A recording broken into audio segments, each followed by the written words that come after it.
So hello everyone. आज हम लोग स्टार्ट करने वाले हैं एक नया चैप्टर जिसका नाम है recent trends for chemical analysis. Last class में हमने क्या देखा था? स्टैटिस्टिकल इवैल्यूएशन, जिसमें हम लोगों ने कई सारे टर्म्स पढ़े थे जैसे कि एक्यूरेसी, प्रिसिशन वगैरह। तो आज हम लोग स्टार्ट करने वाले हैं नया चैप्टर। और केमिकल एनालिसिस के बारे में मैंने आपको लास्ट वीडियो में ही बताया था कि ये किसको दर्शाता है? प्रोसेस को। ठीक है, जो हम लोग एनालिसिस करते हैं उस पूरे प्रोसेस को क्या बोलते हैं हम लोग? Chemical analysis. तो आज इस चैप्टर में हम लोग कुछ इंपॉर्टेंट डेफिनेशंस देखेंगे। ये मतलब कि भले ही कुछ छोटे मोटे डेफिनेशंस हो, लेकिन इनका इंपॉर्टेंस बहुत ज्यादा है। ठीक है, तो स्टार्ट करते हैं।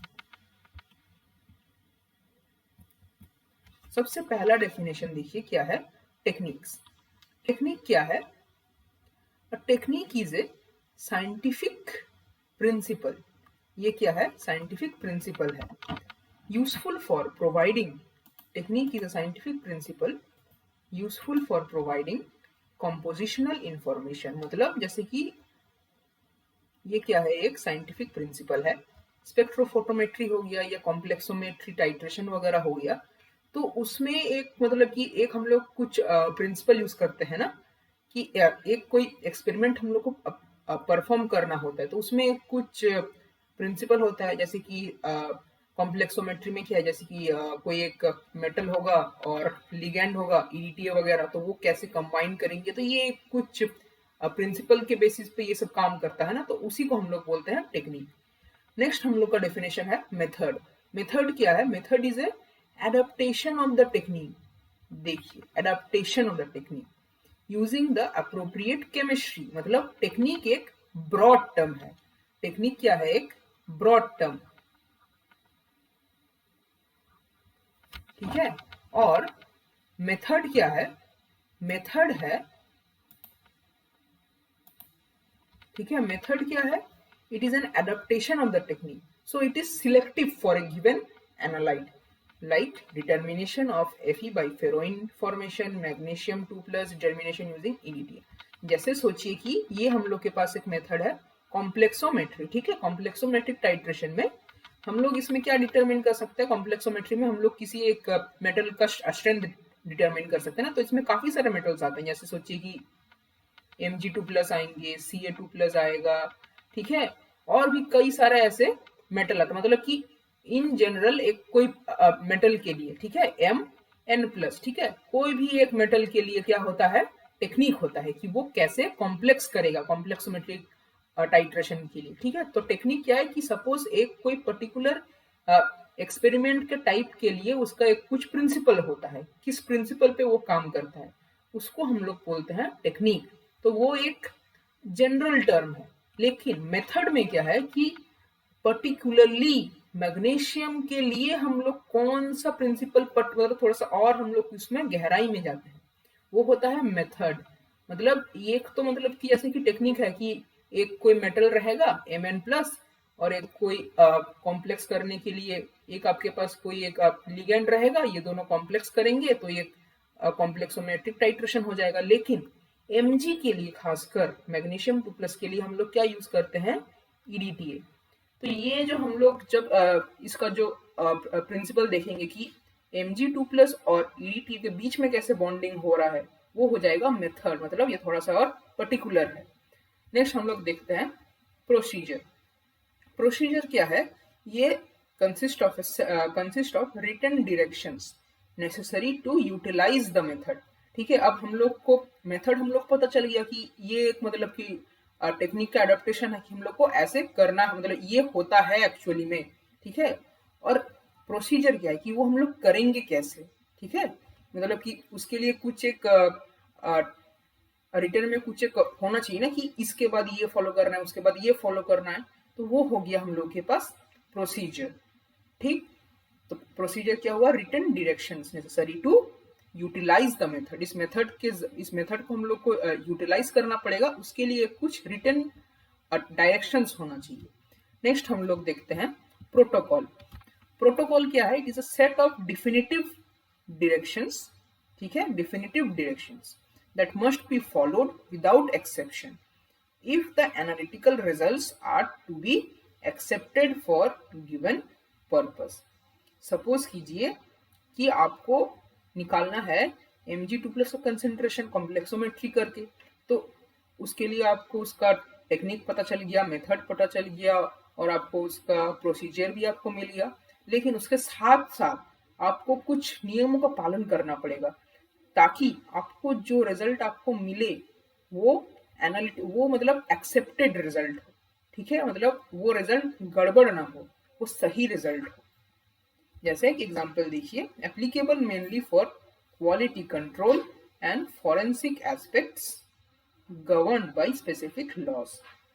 मतलब कि सपोज कीजिए कि आपको कोई एक मेडिसिन बनाना हो मे बी, तो उसका आपको एक कुछ क्वालिटी कंट्रोल करना पड़ेगा, ठीक है, तो उसके लिए आपको कुछ नियम का पालन करना पड़ेगा, ठीक है, क्योंकि एक सपोज कीजिए कि आपको एक कुछ मेडिसिन बनाना है, सपोज कीजिए कि पैरासीटामोल, ठीक है, तो पैरासीटामोल तो आप बना लेंगे, उसके लिए आपको उसका टेक्निक पता होगा, ठीक है, उसके लिए आपको उसका टेक्निक पता होगा, उसका मेथड पता होगा, कुछ एक प्रोसीजर भी आप फॉलो करेंगे और आप उसका पैरासीटामोल आप बना लेंगे। लेकिन वो पैरासीटामोल का क्वालिटी कैसा है, क्या वो खाने लायक है, मतलब कि क्या वो कंज्यूम करने लायक है, उसके लिए हम लोग को कुछ नियम फॉलो करना पड़ेगा जिसे हम लोग बोलते हैं प्रोटोकॉल, ठीक है। नेक्स्ट देखते हैं हम लोग सिलेक्टिविटी। सिलेक्टिविटी, सेंसिटिविटी, ये दोनों थोड़े कंफ्यूजिंग टर्म्स है और इसके ऊपर बीएचयू का प्रीवियस ईयर में भी क्वेश्चन आया है। सिलेक्टिविटी क्या बोलता है? It refers to the extent to which it can determine particular analyte selectivity of a method. इसमें क्या बोलता है? extent to which it can determine particular analytes under given conditions in mixtures or matrices, simple or complex, without interferences from other components। ठीक है, और simplify में मैं आपको बताने की कोशिश कर रहा हूँ। देखिए second definition, selectivity is the ability of a method to determine the target analyte in presence of several other components। देखिए in presence of several other components, ठीक है। सपोज कीजिए कि आपको मिल्क पाउडर दे दिया गया है ना। अब मिल्क पाउडर में क्या है कि उसमें मिल्क पाउडर दे दिया गया है, अब उसमें तो ऐसा नहीं है कि बस उसमें कैल्शियम है, ठीक है, उसमें तो ऐसे मतलब कि बहुत सारे उसमें मेटल्स होंगे ना, Mg2+, Zn2+, सपोज कीजिए कि उसमें आयरन भी हो, ठीक है, सपोज कीजिए कि उसमें कोबाल्ट भी हो, सपोज कीजिए, ठीक है। अब आपका मतलब कि एम क्या है कि आपको Ca2+ का ही बस आपको निकालना है और इन सब का कोई इन्फ्लुएंस नहीं होना चाहिए, ठीक है। ध्यान से सुनिए मैं क्या बोल रहा हूँ कि आपको बस Ca2+ का ही आपको निकालना है और इन सब का उसमें कोई मतलब इंटरफेरेंस ना हो। इसी प्रोसेस को बोलते हैं सिलेक्टिविटी, कि आप सिलेक्टिवली बस Ca2+ का निकाल पाए, ठीक है। देख लीजिए, जो ये हम लोग का टारगेट एनालाइट मतलब जिसको हम लोग को निकालना है, जो हम लोग का एम है, वो क्या है? Ca2+ in presence of several other component, जो ये सब कंपोनेंट्स है, लेकिन ये सब हम लोग को नहीं निकालना, हम लोग को बस Ca2+ निकालना है। अच्छा, एक और इंपॉर्टेंट टर्म है मैट्रिक्स। मैट्रिक्स किसे कहते हैं? Matrix is everything in the sample except the actual analyte. मतलब सपोज कीजिए आपको एक मिल्क पाउडर दे दिया गया है ना, जैसे मिल्क पाउडर है, अब इस मिल्क पाउडर में थोड़ा बहुत अमाउंट किसका है? Ca2+ का है। उस थोड़े बहुत Ca2+ को छोड़कर जो भी आपको दिखेगा, जो भी मिलेगा, सब कुछ मैट्रिक्स है, ठीक है। Components in the matrix can interfere with determination of the analyte, this is called matrix effect. मतलब जो भी ये सब कंपोनेंट्स है ना, Mg2+, Zn2+, ये सब और भी काफी सारे होंगे मिल्क पाउडर में, तो वो सब इंटरफेयर करेंगे, मतलब इंटरफेयर कर सकते हैं ना। ये जो Ca2+ का जब हम लोग एनालिसिस करेंगे उसको हम लोग बोलते हैं मैट्रिक्स इफेक्ट। मैट्रिक्स इफेक्ट में भी इधर पॉजिटिव और नेगेटिव, जैसे कि मैंने आपको बताया था ना वो इनडिटर्मिनेट, ये इसमें इनडिटर्मिनेट क्या था, इनडिटर्मिनेट मेथड में इनडिटर्मिनेट एरर, कि उसमें जैसे कि बाई डायरेक्शनल होता था ना, कि पॉजिटिव भी हो सकता है उसमें एरर और नेगेटिव भी एरर हो सकता है।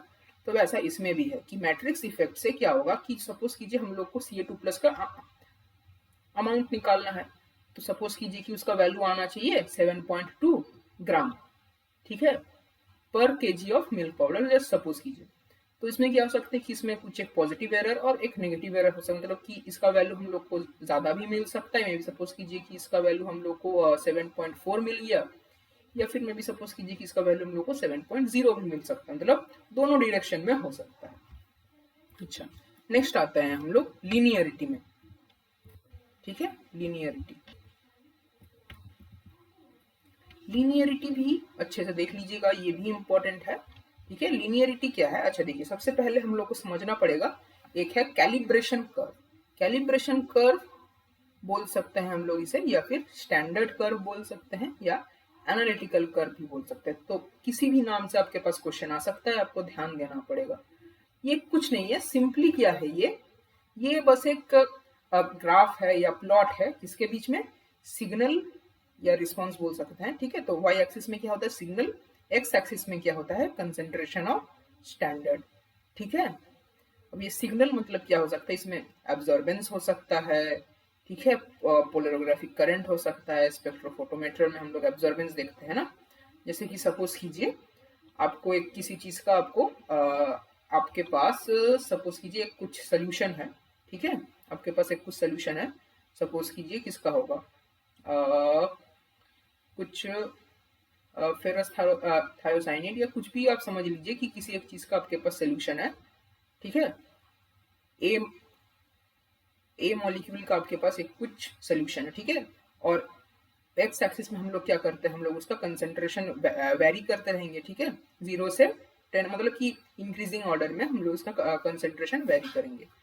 तो जैसे जैसे हम लोग इसका कंसेंट्रेशन चेंज करेंगे, वैसे वैसे क्या होगा, स्पेक्ट्रोफोटोमीटर जो एक हम लोग का एक इंस्ट्रूमेंट होता है, उसमें कुछ रीडिंग शो करता है वेवलेंथ के फॉर्म में, तो उसमें भी वेरिएशन आ सकता है, ठीक है। एब्जॉर्बेंस का एक उसमें रीडिंग होता है ना, ट्रांसमिटेंस, ऑब्जर्वेंस, इन सब का। तो वो बस एक हम लोग प्लॉट करना है, उसको हम लोग बोलते हैं कैलिब्रेशन कर्व। अब लीनियरिटी क्या है, सपोज कीजिए हम लोग एक कुछ कैलिब्रेशन कर्व प्लॉट करते हैं, तो कुछ पोर्शन उसका कैसा हो सकता है, स्ट्रेट लाइन, कुछ पोर्शन क्या हो सकता है, वो स्ट्रेट लाइन नहीं हो सकता है, वो ऐसा कर्व के शेप में हो सकता है। तो जो ये स्ट्रेट लाइन वाला पोर्शन है, उसको हम लोग बोलते हैं लीनियरिटी, मतलब ये लीनियर रेंज है, ठीक है। इसी को हम लोग नाम देते हैं वर्किंग रेंज भी, मतलब यही हम लोग का काम का रेंज है।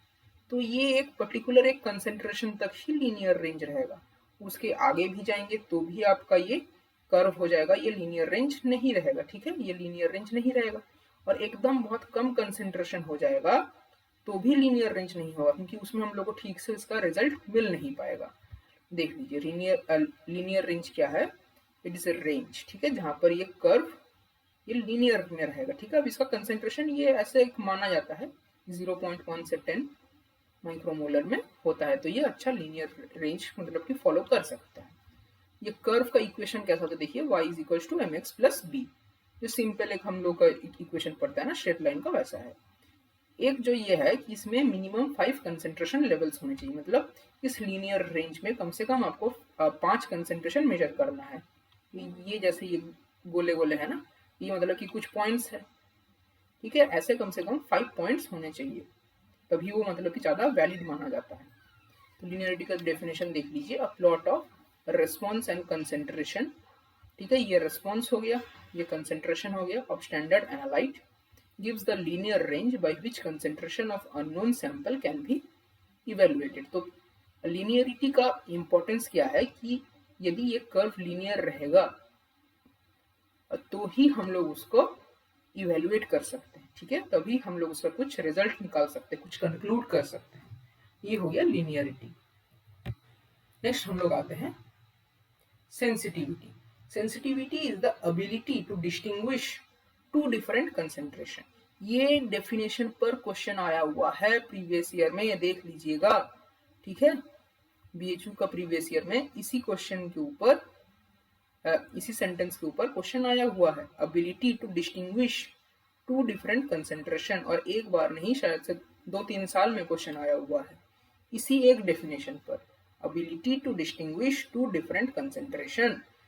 In other words, sensitivity is the magnitude of change in response with respect to analyte concentration.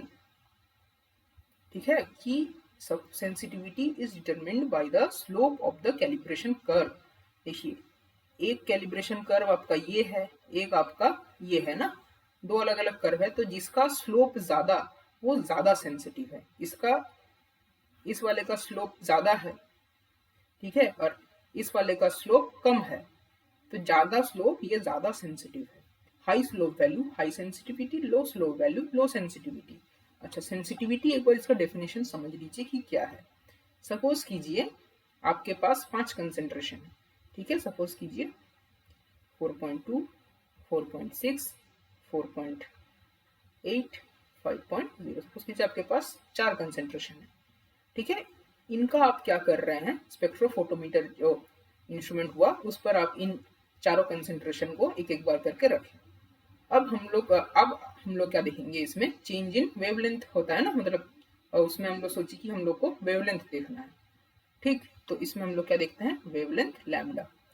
तो इसमें सपोज क्या आ रहा है, 342, ठीक है, नैनोमीटर, ठीक है, सपोज कीजिए 342 नैनोमीटर, इसमें आ रहा है 362 नैनोमीटर, इसमें आ रहा है 386 नैनोमीटर, इसमें सपोज कीजिए 397 नैनोमीटर, ऐसे आ रहा है। और एक सेकेंड इंस्ट्रूमेंट लिए हम लोग, ठीक है, ये फर्स्ट इंस्ट्रूमेंट है, ये सेकेंड इंस्ट्रूमेंट है, इसका रीडिंग देखिए कैसे आ रहा है। सपोज कीजिए 341, 343, 344, ठीक है, 346। तो ये देखिए, जो फर्स्ट इंस्ट्रूमेंट है उसमें क्या है कि छोटा सा चेंज हुआ कंसेंट्रेशन में, लेकिन उसका रेस्पॉन्स बहुत ज्यादा वेरी कर रहा है, ठीक है, उसका रेस्पॉन्स बहुत ज्यादा वेरी कर रहा है। लेकिन जो सेकेंड इंस्ट्रूमेंट है उसमें क्या है कि ये जो चेंज हुआ कंसेंट्रेशन का, लेकिन उसमें जो वेवलेंथ का वेरिएशन आ रहा है वो बहुत कम आ रहा है। यदि ये वेरिएशन बहुत कम आ रहा है, इसका मतलब इसका मैग्नीट्यूड बहुत कम आ रहा है जो चेंज का, तो इसका सेंसिटिविटी कम हो जाएगा। और यदि इसका जो मैग्नीट्यूड जो चेंज है, मतलब ये देखिए बहुत वेरिएशन है ना, 42 से 62 चला गया, फिर 62 से 86 चला गया, यदि ये वेरिएशन बहुत ज्यादा है, जो चेंज इन मैग्नीट्यूड बहुत ज्यादा है, तो इसका सेंसिटिविटी भी बहुत ज्यादा हो जाएगा। यही है ability to distinguish two different concentration, मतलब यदि हम लोगों को दो डिफरेंट कंसेंट्रेशन दे दिया है, तो ये फर्स्ट इंस्ट्रूमेंट इसको ज्यादा अच्छे से डिफरेंशिएट कर सकता है, डिस्टिंग्विश कर सकता है, लेकिन सेकेंड इंस्ट्रूमेंट उतना अच्छे से नहीं डिस्टिंग्विश कर सकता है। ये हो गया अबिलिटी टू डिस्टिंग्विश, ठीक। नेक्स्ट हम लोग आते हैं लिमिट ऑफ डिटेक्शन, LOD। देखिए, एक है लिमिट ऑफ डिटेक्शन LOD और एक है LOQ, लिमिट ऑफ क्वांटिफिकेशन, ठीक है। ये दोनों टर्म्स भी काफी बार एग्जाम में आ चुके हैं, इनका डेफिनेशन पूछ देते हैं, या इनका एक ये वाला पार्ट में समझाऊंगा, ये पूछ देते हैं, ठीक है, ये अच्छे से देख लीजिएगा। इसमें क्या है, डिटेक्शन लिमिट बोलते हैं हम लोग इसे, या लिमिट ऑफ डिटेक्शन बोलते हैं, या लोअर लिमिट ऑफ डिटेक्शन बोलते हैं। ये क्या है, सिंपल है, एकदम कुछ नहीं है। जब minimum concentration that can be determined using a signal which is statistically different from an analyte blank, ठीक है। देखिए, मैं आपको क्या बताया था कि ब्लैंक क्या होता है, कि सपोज कीजिए हम लोग के पास एक सोल्यूशन है ना, ठीक है, हम लोग के पास एक सोल्यूशन है, उसके अंदर हम लोगों ने कुछ सपोज कीजिए Fe2+ हम लोगों ने डाल दिया, तो ये हम लोग का एनालाइज सोल्यूशन हो गया। लेकिन इसी में से यदि हम लोग Fe2+ हटा दे और बस ये सोल्यूशन बचे, तो उसे हम लोग बोलेंगे ब्लैंक। मतलब ब्लैंक क्या है कि जो सोल्यूशन है विदाउट एनालाइट, उसे हम लोग बोलते हैं ब्लैंक। तो हम लोग क्या करते हैं, जैसे कि यदि हम लोग को कुछ एक रीडिंग लेना पड़ता है ना कैलिब्रेशन कर्व में, या कोई भी एक कर्व हो, तो सपोज कीजिए कि वो कर्व ऐसा कुछ आ रहा हो मे भी, तो उसमें कुछ पोर्शन, मतलब कि उस कर्व का कुछ पोर्शन ना किस लिए आता है, ये ब्लैंक भी कुछ इसमें कंट्रीब्यूट कर देता है। तो वो हम लोग आइडेंटिफाई करना पड़ता है कि वो कितना ब्लैंक से कंट्रीब्यूट हो रहा है और कितना एक्चुअली में इस Fe2+ के कारण हम लोग को कुछ सिग्नल मिल रहा है। तो जो एक मिनी, मतलब कि सपोज कीजिए कि हम लोगों ने यदि Fe2+ बहुत ही कम ले लिया ना, एकदम नेग्लिजिबल टाइप का ले लिया, तो वो तो मतलब कि लगभग ब्लैंक का ही मतलब टाइप का सिग्नल देगा, तो उसमें हम लोग अच्छे से डिस्टिंग्विश नहीं कर पाएंगे। लेकिन यदि हम लोग अच्छा खासा Fe2+ का अमाउंट लेते हैं, तो क्या होगा कि ब्लैंक का सिग्नल इतना छोटा सा आता है, लेकिन फिर Fe2+ का सिग्नल एकदम बड़ा सा आ जाएगा, तो इसमें हम लोग डिस्टिंग्विश कर पाएंगे ना। तो इसमें बोलते हैं कि द मिनिमम कंसेंट्रेशन, मतलब इसका Fe2+ का कितना मिनिमम कंसेंट्रेशन ले जिसके कारण से हम लोग इस सिग्नल को डिस्टिंग्विश कर पाए, मतलब स्टैटिस्टिकली हम लोग उसको डिफरेंट मान पाए। ठीक है, उसको डिफरेंट मान पाए किससे, एनालिटिकल ब्लैंक से। तो ये बोलते हैं the minimum concentration that can be determined using a signal which is statistically different from the analyte blank. और इस डेफिनेशन पर भी देखिए क्वेश्चन आया है, ये क्या है, it is the concentration that gives a signal 3 times the standard deviation of the background signal. Background signal मतलब ये ब्लैंक, ठीक है, ब्लैंक। तो ये बोलता है कि ये जो कंसेंट्रेशन होना चाहिए Fe2+ का, वो क्या होना चाहिए, 3 टाइम्स द स्टैंडर्ड डेविएशन। तो ये याद रखिएगा, LOD limit of detection is equals to 3s। इस के ऊपर क्वेश्चन आया हुआ है। That is, the intensity of the signal should be higher than the 3s of the blank to get a reliable determination। यदि हम लोग को एक reliable determination चाहिए, एक सही determination चाहिए, जो हम लोग का Fe2+ हो या जो भी हम लोग का एनालाइट हो, तो उसका जो इंटेंसिटी ऑफ द सिग्नल होना चाहिए that should be higher than 3s, मतलब 3 टाइम्स द स्टैंडर्ड डेविएशन किसका, ब्लैंक का। ठीक है, नेक्स्ट आता है limit of quantification, limit of quantitation. ठीक है, limit of quantitation LOQ is the minimum concentration that can be quantified at a specific level of precision and accuracy। ठीक है, जो एक मिनिमम एक कुछ कंसेंट्रेशन होना चाहिए जिसे हम लोग क्वांटिफाई कर सकते हैं। ठीक है, जिसके हम लोग एक कुछ उसमें कुछ एक प्रिसिशन हम लोग चेक कर सकते हैं, कुछ एक्यूरेसी चेक कर सकते हैं। ठीक है, it is the concentration that gives signal 10 times the standard deviation of the background signal. ठीक है, LOQ क्या है, 10s है, 10 टाइम्स स्टैंडर्ड डेविएशन। इस इन दोनों डेफिनेशन पर क्वेश्चन आया हुआ है। LOD, ठीक है, LOD is equals to 3s, LOQ is equals to 10s, इस पर क्वेश्चन आया हुआ है। ठीक है, डेफिनेशन से भी ज्यादा ये दोनों है, इन दोनों चीज पर एक बार ध्यान दे दीजिएगा। नेक्स्ट हम लोग आते हैं रगेडनेस या रोबस्टनेस। ठीक है, कुछ भी बोल सकते हैं आप, of an analytical procedure is a measure of. ठीक है, ये क्या है, रगेडनेस, देख लीजिए, रगेडनेस और रोबस्टनेस ये क्या है, of an analytical procedure is the measure of its capacity to remain unaffected by small variation in method parameters and provides an indication of reliability. ठीक है, सपोज कीजिए कि आपके पास एक कुछ मेथड ए है। ठीक है, आज सपोज कीजिए आप एक लैब पर गए। ठीक है, आज एक लैब पर गए, तो डे 1 हुआ। डे 1 पे आपने देखा कि आज का जो टेम्परेचर था वो 25 डिग्री सी था। आज आपको एक कुछ रिजल्ट मिला। नेक्स्ट आप गए डे 2 पर। डे 2 पर आपने देखा कि आज का जो टेम्परेचर है वो सपोज कीजिए कि 28 डिग्री सी है। आज आपको एक कुछ रिजल्ट मिला R। यदि ये दोनों रिजल्ट सेम रहते हैं, मतलब ये रिजल्ट अनअफेक्टेड रहता है by small changes, bye small variation in method parameters, जैसे कि ये टेम्परेचर चेंज हो गया या प्रेशर चेंज हो गया या कुछ कुछ ऐसे करके कुछ कुछ पैरामीटर्स चेंज होते हैं, लेकिन तब भी हम लोग का जो रिजल्ट है वो मतलब सेम रहता है, अनअफेक्टेड रहता है। ठीक है, मतलब जो फिर क्या है, हम लोग बोल सकते हैं कि हम लोग जो प्रोसीजर हम लोग फॉलो कर रहे हैं, ठीक है, वो क्या है, रिलायबल है, ये बोलना चाह रहे रगेडनेस। ठीक है, it also refers to the precision of one lab over multiple days. Precision मैंने आपको क्या बताया था कि जो वैल्यूज होंगे उनके बीच में क्लोजनेस, उसको हम लोग प्रिसिशन बोलते हैं। सपोज कीजिए डे 1 है, डे 2 है, डे 3 है, डे 4 है, डे 5 है।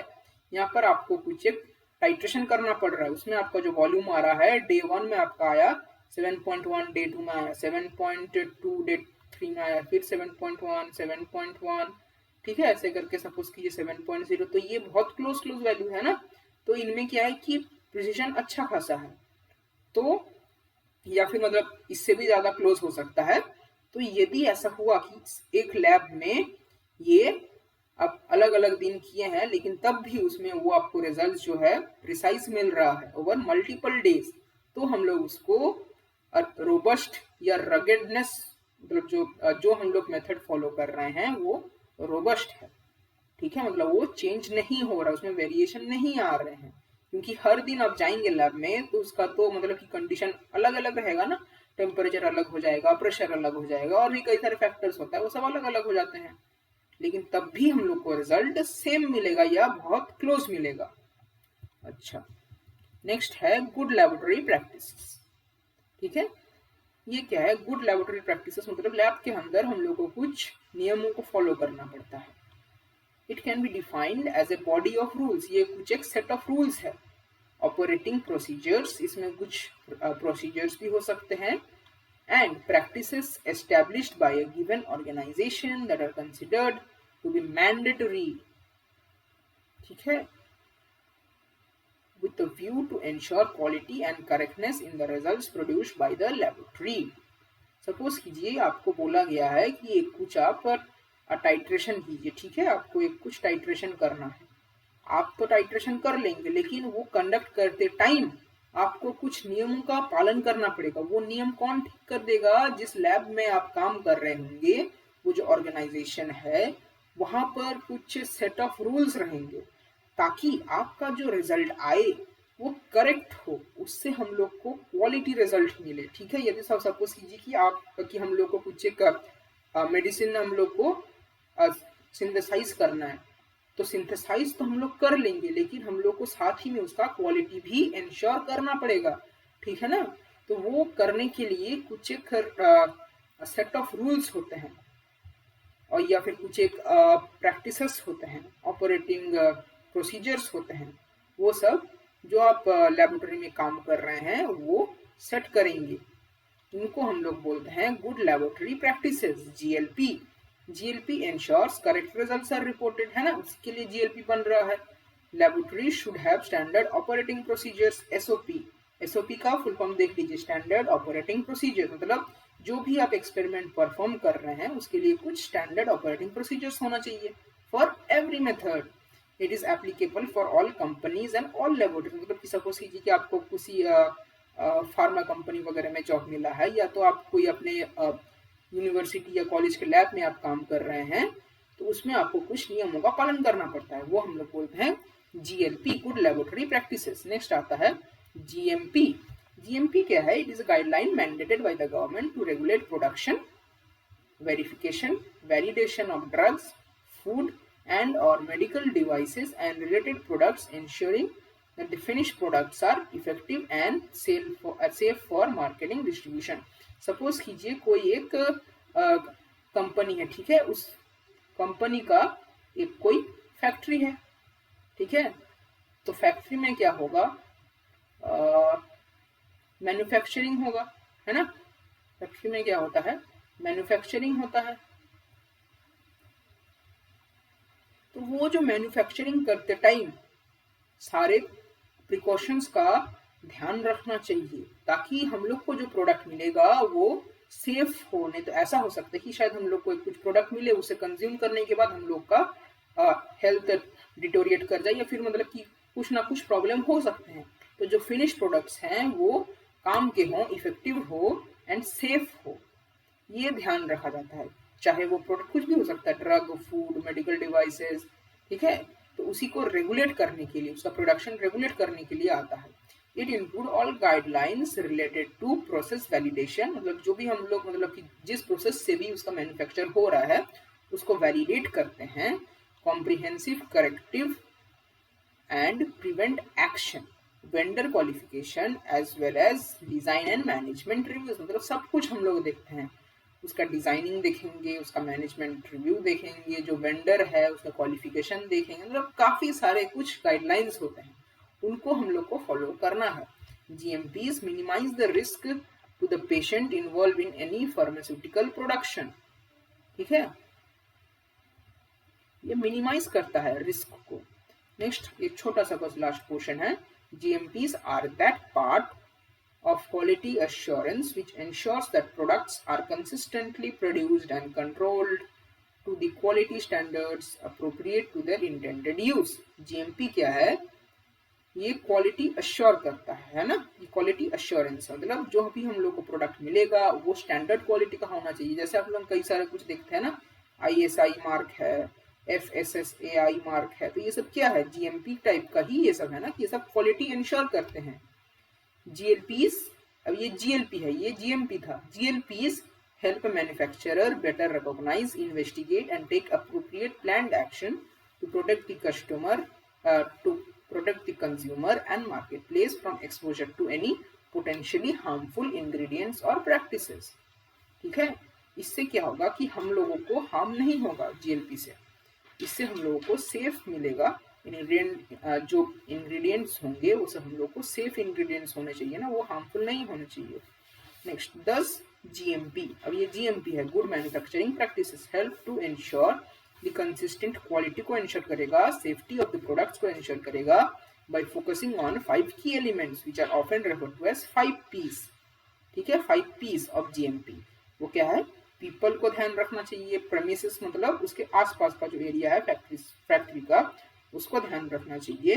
प्रोसेसेस, जो प्रोसेस करके हम लोग मैन्युफैक्चर करेंगे उसको ध्यान रखना चाहिए, जो फाइनल प्रोडक्ट होगा, और जो प्रोसीजर या पेपर वर्क बोल सकते हैं, सबको हम लोग को ध्यान रखना पड़ेगा।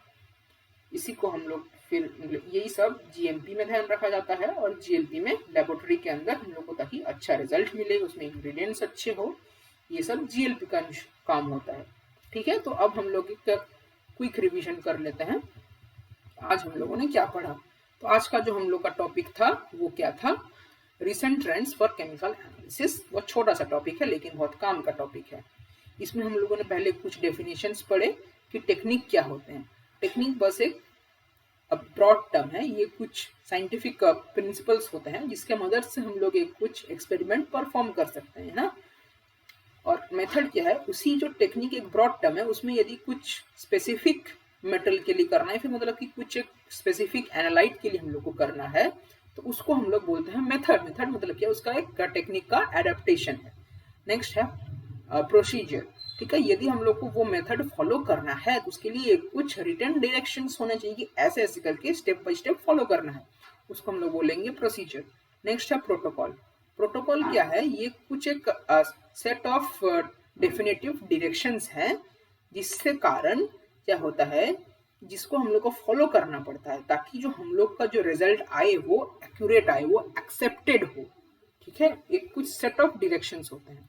नेक्स्ट है सिलेक्टिविटी। सिलेक्टिविटी मतलब जो भी हम लोग का काम का जो हम लोग को एनालाइट है बस उसी को हम लोग मेजर करें, बाकी जो भी कुछ मतलब कि और भी मिक्सचर में कई सारे चीजें होते हैं ना, तो उन सब पे हम लोग का ध्यान ना दे, वो सब डिस्ट्रैक्ट ना करे, वो सब इंटरफेयर ना करे।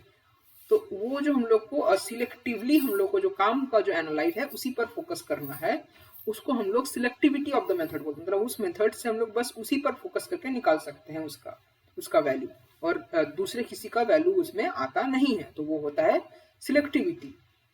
It is the ability to determine the target analyte in presence of several other components. Matrix क्या होता है? ये जो टारगेट एनालाइट है इसको छोड़ के जो भी कुछ आपको दिखेगा, जो भी कुछ प्रेजेंट है, सब कुछ मैट्रिक्स होता है। और मैट्रिक्स इफेक्ट क्या है कि यदि जो ये नॉट रिक्वायर्ड कंपोनेंट्स है मिक्सचर में, यदि वो इंटरफेयर करने लगे जो हम लोग का काम का एनालाइट उसके साथ, तो उसे हम लोग बोलते हैं मैट्रिक्स इफेक्ट। और ये इफेक्ट के कारण इसका जो वैल्यू है वो पॉजिटिव भी हो सकता है और नेगेटिव में भी जा सकता है। ठीक है, नेक्स्ट हम लोग आते हैं लीनियरिटी पर। लीनियरिटी क्या है? लीनियरिटी समझने से पहले हम लोग को पढ़ना पड़ेगा कैलिब्रेशन कर्व। कैलिब्रेशन कर्व क्या है? सिंपली ये बस एक ग्राफ है जिसके बीच में सिग्नल और कंसेंट्रेशन ऑफ एनालाइट। ठीक है, कंसेंट्रेशन ऑफ एनालाइट इसको हम लोग माइक्रोमोलर में डिटरमिन करते हैं।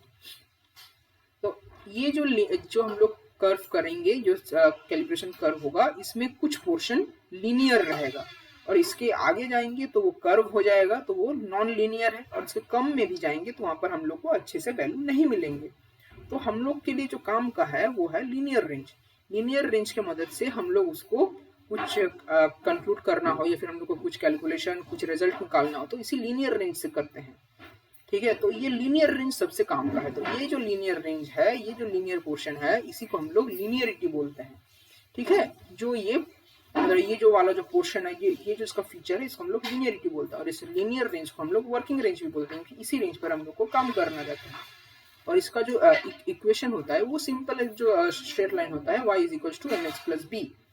और एक जो काम की बात है कि इसमें कम से कम 5 आपको तो कंसेंट्रेशन मेजर करना पड़ेगा, कम से कम 5 होना ही चाहिए ताकि हम लोग उसको ज्यादा एक्सेप्ट कर सके। ठीक है। नेक्स्ट है सेंसिटिविटी। सेंसिटिविटी क्या है कि ability to distinguish two different concentration. ठीक है। मतलब यदि जो हम लोग छोटा सा हम लोग चेंज करते हैं अपने कंसेंट्रेशन में, तो उसमें जो सिग्नल या जो रिस्पॉन्स है उसमें ज्यादा चेंज आना चाहिए, तो वो ज्यादा सेंसिटिव होगा ना, मतलब ये ज्यादा अच्छे से इन दोनों कंसेंट्रेशन को डिस्टिंग्विश कर सक रहा है, तो ये ज्यादा सेंसिटिव होगा। तो इसको हम लोग और भी कैसे देखते हैं कि यदि किसी प्लॉट का इसका स्लोप ज्यादा है तो वो ज्यादा सेंसिटिव है, यदि उसका स्लोप कम है तो वो कम सेंसिटिव है। नेक्स्ट है limit of detection and limit of quantitation. Limit of detection LOD, इसका वैल्यू क्या होता है 3s, और LOQ का वैल्यू क्या होता है 10s। ये दोनों काम के हैं। और LOD का डेफिनेशन क्या है कि वो कंसेंट्रेशन जिसके मतलब कि जिसका सिग्नल जो आएगा वो ब्लैंक का जो सिग्नल आएगा उसके कंपैरेटिव में स्टैटिस्टिकली डिफरेंट होना चाहिए। ये हो गया LOD, लिमिट ऑफ डिटेक्शन। इसको हम लोग और भी किस नाम से जानते हैं, डिटेक्शन लिमिट से जानते हैं या लोअर लिमिट ऑफ डिटेक्शन से भी जानते हैं, लेकिन पॉपुलर है LOD, limit of detection. Next है लिमिट ऑफ क्वांटिटेशन। ये वो मिनिमम कंसेंट्रेशन है जिसके मतलब जिसको हम लोग क्वांटिफाई कर सकते हैं at a specified level of precision and accuracy.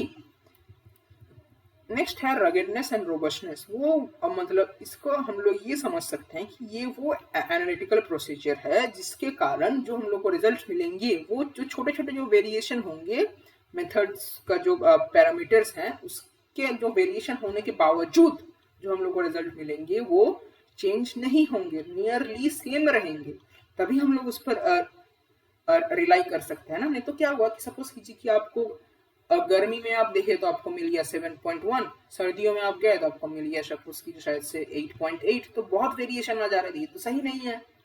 तो वो आपका रोबस्टनेस होना चाहिए मेथड को, तभी हम लोग उसको एक्सेप्ट करेंगे। तो it refers to the precision of one lab over multiple days.